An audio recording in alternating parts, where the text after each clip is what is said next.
이제 다음부터는 조금 이제 기술적 이야기를 이제 추가하려고 해요. 이거는 이제 12월 마지막 주에 엘라스틱 서치라는 회사에서 올렸던 이제 글입니다. 근데 이 글이 어 같이 공유하면 좋을 것 같아서 가져와 봤어요. 그래서 음, 챗GPT가 예약한 거, 그, 그다음에 요약한 거, 그리고 번역한 것도 이렇게 이슈에 달아놨는데 이 주제는 제목에 보시다시피 SRE가 하고 있는 역할이 점점 진화한다. 이 진화하는 내용들이 뭐 릴라이블리티, 코스트, 그리고 이노베이션, 이거 혁신이라고 돼 있는데 AI인 것 같아요. 그래서 이런 것들이 점점 SRE가 자기 기능 해야 되는 역할이 점점 많아지고 있다라는 글의 장문의 글이에요.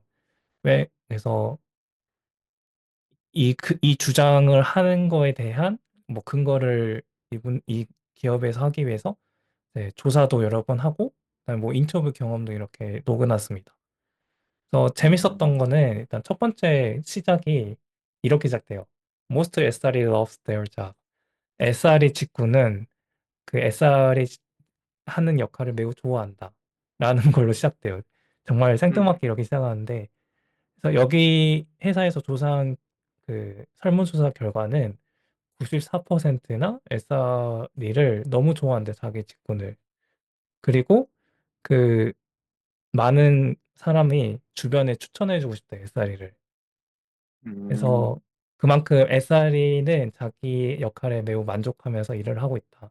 아마 이거를 왜 하냐면 이 제목 자체가 SRE가 하는 역할이 늘어난다라는 걸로 이제 비유할 수 있겠는데 그럼에도 불구하고 SRE는 계속 자기 일을 사랑한다는 걸 좀 주장하기 위해서 이렇게 첫 번째 쓴 것 같아요. 음, 그래서 권수님 SRE로 제가 알고 있는데 맞나요? 맞죠. 네. 권수님도 SRE 역할을 좋아하시나요? 네. 저는 만족해요, 개인적으로. 여기면 이 설문조사의 음, S에 속하겠네요. 그러면 주변 그렇죠. 사람에게도 SRE 추천해 줄 수 있나요? 어, 어, 그 사람 성향에 따라 다를 것 같은데, 네. 약간, 뭔가 좀, 그러니까 그 사람, 맞아요. 사람 성향에 따라 다를 것 같은데, 모슬리 저는 추천해요. 약간, 음, 다방면으로 배울 수 있고, 그 네. SRE가 영역이 좀 막 엄청 뚜렷하지 않다고 생각하거든요, 저는. 그러니까 특히 뭐, 예를 어, 들어 엄청 빅테크면 모르겠는데, 이게 막 규모가 이제 작은 경우에는, 그러니까 어디다 갖다 붙여도 SR 엔지니어링이 다 통용되는 그런 게 좀 맞아요. 있거든요. 맞아요. 그래서 다 배울 수 있어요. 그리고 다 커뮤니케이션 할 수 있고, 음, 뭐 예컨대 뭐 SR이라고 하면 뭐 예를 들어 모니터링이나 이런 거 뭐 매트릭 같은 거 많이 이제 맞아요. 다루고 하는데 사실 매트릭이랑 모니터링을 뭐 구축하지만 우리가 그거 하기 위해서 뭐 실제 서비스 로직도 알아야 되고 서비스 로직에 대해서 어디서 어떤 매트릭이 어떻게 제너레이트 되는지 보다 보면 또 서버 엔지니어들이랑 얘기하는 경우도 많고 네. 또 심지어는 그 매트릭을 공부하면서 그 컴포넌트를 공부하는 경우도 있어요. 예를 들어 어, 뭐 이 엠보이의 이 매트릭이 뭐지? 라고 공부하다 보면 이제 그 네. 매트릭의 왜 나오는지, 그 매트릭이 올라가면 엠보이에 어떤 영향이 있는 건지 이런 걸 보다 보면 또 그 컴포넌트를 공부하게 되고, 네. 네, 그러다 보니까 이제 다방면으로 공부할 수 있다는 장점이 있거든요. 그래서 맞아요. 저는 사실 되게 만족하면서 일하고 있어요. 물론 회사도 만족하지만, 너무, 그 직군 자체도 제가 괜찮은 것 같아서 네. 그래서 만족하고 있습니다. 네. 이 권수님 말씀 들어보니까 이 설문조사가 정말인 것 같아요. 아, 또 물어봐야죠, 또. 뭐, 네. 네. 아닌 사람들도 많고, 이게 근데 맞아요. 모르겠네요. 약간 음, 표본이 몇 명 정도 되는지를 모르겠어서. 맞아요. 저도 아마 여기 있으면 갈 것 같은데 이거 하면 네. 또 이야기 길어져서 그냥 넘어가겠습니다. 아, 네. 네, 그래서 이렇게 넘어가면 아까 말씀해 주신 것처럼 SRE가 어디에서든 어, 그 역할이 다 부합하기 때문에 그런 게 좀 정의하기가 애매모호한 것들이 있는데 감사하게도 이 엘라스틱 서치 글에는 그런 것도 좀 그래도 그 모호한 것들을 이렇게 글로 풀어줬어요. 그래서 음, SRE가 왜 그 작업을, 그 SRE 역할을 좋아하는지에 대한 걸 이렇게 세 가지로 나눴습니다. 목차가 세 개 있는데, 아까 군수님 말씀한 거 다 했어요. SRE는 비즈니스와 테크놀로지를 다 배울 수 있고, 아까 권수님 말씀하신 것처럼, 그 다음에 스킬셋을 챌린지한 것들 많이 가르쳐주죠. 아까 모니터링이나 뭐 성능 최적화 얘기해 주셨는데, 비용도 잠깐 얘기해 주셨지만, 그런 것들 스킬셋을 이제 가져서 도전을 할 수 있고, 이게 그 다음에 마지막에 이제 제가 볼 때는 좀 중요할 것 같은데 월드 아이 뷰를 가지고 있다는 건데 이제 크게 볼 수 있다는 거죠. 어떤 비즈니스나 그 기술적인 걸 큰 관점에서 볼 수 있다는 거죠. 왜냐하면 앞에 있는 내용들이 비즈니스 테크놀로지를 다루고 그다음에 많은 스킬셋을 가지고 있기 때문에 어떤 한 문제가 생겼을 때 이 하나의 관점이 아니라 여러 개의 관점을 볼 수 있어서 벌드 아이 뷰를 가질 수 있다. 라고 이렇게 설명을 해 있고 그래? 이런 것 때문에 SRE가 그들의 역할을 좋아한다. 라고 표현을 한 것 같아요. 제 생각에는. 그래서 권선생님 말씀이 다 여기 들어가 있네요. 신기하게도. 맞는 것 같아요. 근데 저게 약간 잘 분석한 것 같아요. 제 개인적인 생각으로는. 네. 네. 그래서 이렇게 이제 서두가 시작되면서 본격적인 내용이 들어갑니다. 그런데 이제 이게 사실 이게 스위스 아미가 뭔 뜻인지 몰라서 검색했는데 아직도 잘 모르겠어요. 근데 결국은 이제 테크놀로지에 관련된 나이프라고 표현한 거니까 테크놀로지에 관련된 아마 스킬셋? 이렇게 해석을 하면 될 것 같아요. 그래서 이제 목차만 봐도 정말 뚜렷이 나오는데 스킬셋들이 지금 여긴 툴킷이라고 표현했는데 스킬셋을 보면 모니터링의 옵저버리티 그리고 오토메이션의 스크립팅 그다음에 성능 최적화도 여기 나오죠. 그래 그다음에 어 장애가 났을 때 장애 대응 이런 것도 하고 그다음에 이제 여기서 이 글에 대한 내용 글을 쓰게 된 내용이 여기가 나와요. 코스트 매니지먼트 스킬이 이제 SRE가 이제 기본적으로 한다라고 되어 있습니다. 음, 저 이제 권생님도 오늘 새 인사 새해 목표 말씀하신 것처럼 이제 비용 최적화를 하기 위한 이제 목표를 가지고 계시잖아요. 그 신기하게도 네.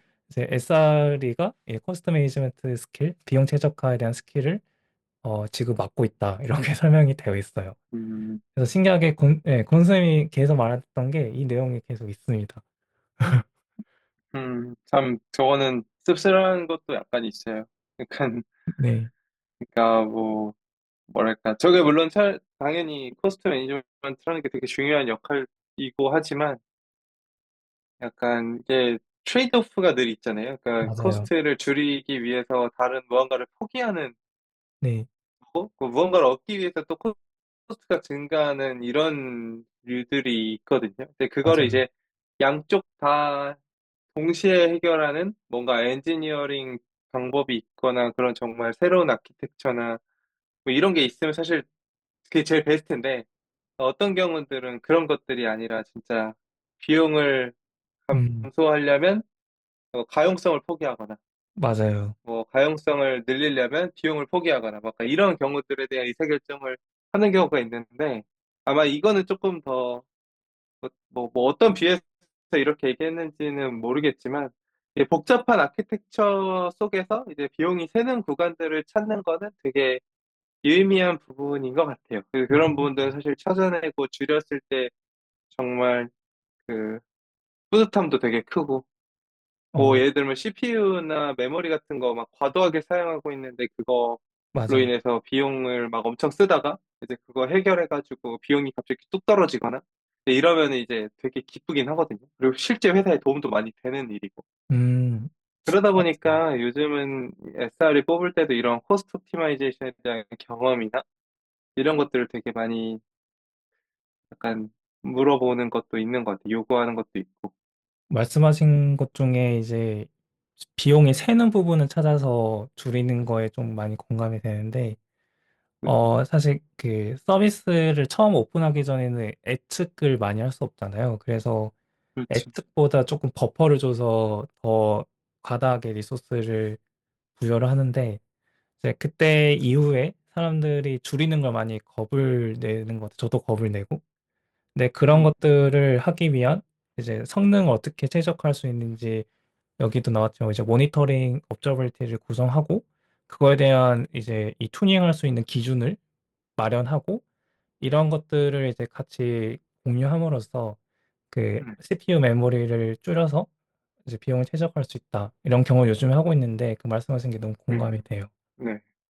그리고 요즘은 피노스를 많이 하잖아요. 네, 피노스 엔지니어가 있으면은 거의 약간 그런 걸 되게 잘해주지만 피노스 엔지니어가 없는 경우에는 결국 매트릭 보는 이런 SRE 조직에서 이런 비용들을 많이 모니터링하는 경우도 있는 것 같아요. 데브옵스나 네, SRE 네. 분들이. 그리고 이제 비용이 새는 것 중에 또 하나가 아까는 이제 리소스를 과다하게 부여하는 것도 있지만 그 사스 서비스, 예를 들면 데이터도 이런 서비스를 네, 쓰면 저희가 의도하지 않은 설정이 킬 수도 있어요. 이걸 이제 그쵸. 자기도 모르게. 그래서 그게 그런 것들도 하나씩 찾는 것도 어떻게 보면 좀 고되지만 보람이 있는 것 같기도 하더라고요. 근데 안타까운 건 그 기능들이 보통 디폴트가 켜는 거라는 거죠. 맞아요. 그리고 돈을 벌기 위해서.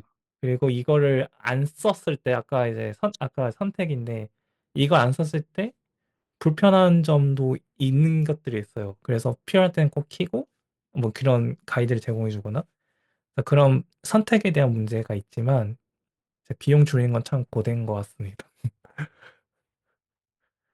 그래서 공감합니다. 네. 그래서 이거 예. 그래서 코스트 오토메이션이라는 하나의 챕터 대제목으로 나와요. 이제 이 글을 쓴 이유기도 하니까. 그래서 저희가 아까 말했던 내용들을 여기는 좀 더 기술 그 이제 지표와 정량적인 이런 지표와 그다음에 여러 가지 기업 입장에서 쓴 게 있습니다. 그래서 이제 쭉쭉쭉 내려가면 여기 있네 밸런싱 이제 저희 아까 말했던 선택 릴라이빌티 코스트 이노베이션은 여기서 뭔 말인지 모르겠지만 저희가 얘기했던 릴라이빌티랑 코스트 이런 선택의 기록도 여기서 잘 설명을 해줬고요.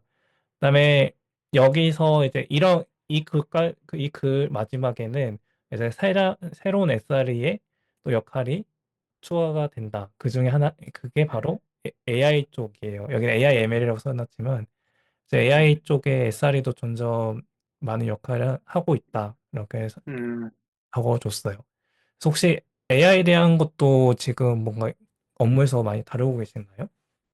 아직 그 다루고 있는 거는 많이 없기는 해요. 아직은. 음, 근데 이제 점점 이제 늘어나겠죠. 이런 것도 이제 하려고 노력하죠. 네. 제가 생각했을 때는 요즘에 이제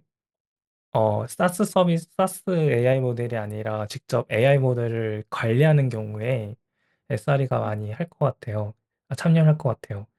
그, 음, 뭐, AI 모델 같은 경우에는 뭐, 정말 큰 거는 메타바이트 이렇게 돼 있거든요. 그리고 메모리도 엄청 많이, 그러니까 스토리지 용량이 메타바이트고, 그리고 뭐, 메모리도 엄청 많이 갉아먹고, 그런데 이런 것들을 SRE가 참여해서 최적화하지 않을까? 이런 좀 생각을 해봅니다. 저도 음. 어떤 의미로는 이제 썼는지 모르겠지만, 그래서 네, 이렇게 이제 글을 잠깐 요약해서 같이 이야기를 해봤는데, 그래서 이 글이 정말 잘 쓴 것 같아요. 이제 엘라스틱 서치 홍보도 잘 해놨는데, SRE가 현재 어떤 스킬셋을 가지고 앞으로 어떤 역할을 더 하게 될지 그런 글들을 잘 설명해줘서 이렇게 팟캐스트에 가져와 왔습니다, 주제를.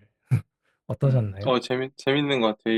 네, 저도 좀 공감되는 부분이 많았고, 네, 이렇게 최근에 더 그런 부분들 많이 느꼈기 때문에, 맞아요. 되게 좋은 분석인 것 같고, 그리고 올해의 뭔가 그러니까 사실 작년 2024년도 사실 약간 비용 절감? 이런 거에 대한 거가 있었지만, 올해는 전 더 AI가 들어가면서 더 심각해질 거라고 생각하거든요. 그런 맞아요. 역량들이 더 강화됐거든요. AI 자체가 비용이 많이 드는 네, 그런, 전반적으로는 비용이 많이 들다 보니까, 어떻게 하면 그럼 기존 비용들을 줄일 수 있을까? 기존 비용을 줄이기 위해서, 어떤 트레이드오프를 어떻게 감수하고, 우리가 어떤 것들을 잘 조절하고, 아까 말했던 진짜 단 한 방울도 새지 않게 비용이 음, 그렇게 어떻게 모니터링 할 수 있는지 이런 것들 이제 좀 공격적으로 가져가는 해가 되지 않을까 생각이 들기는 해요. 맞습니다. 그리고 아마 그 AI 서비스를 하는 그냥 주변을 보면 그 AI 쪽은 온프레미스를 쓰고 그냥 웹 서비스 같은 경우에는 클라우드 쓰고 이런 하이브리드 형식으로 많이 쓰더라고요. 그 비용 감당이 안 음, 돼서. 그래서 음, 이런 것도 점점 늘어나지 않을까 추측을 해봅니다. 근데 이거는 이제 직접 모델을 만드는 케이스고 사스를 음, 쓰면 사실 비즈니스에 더 많이 집중을 하겠죠. 그래서 그쵸. 네, 네, 그런 그런 예상을 해봅니다. 그래서 이 이야기는 여기서 닫아볼게요.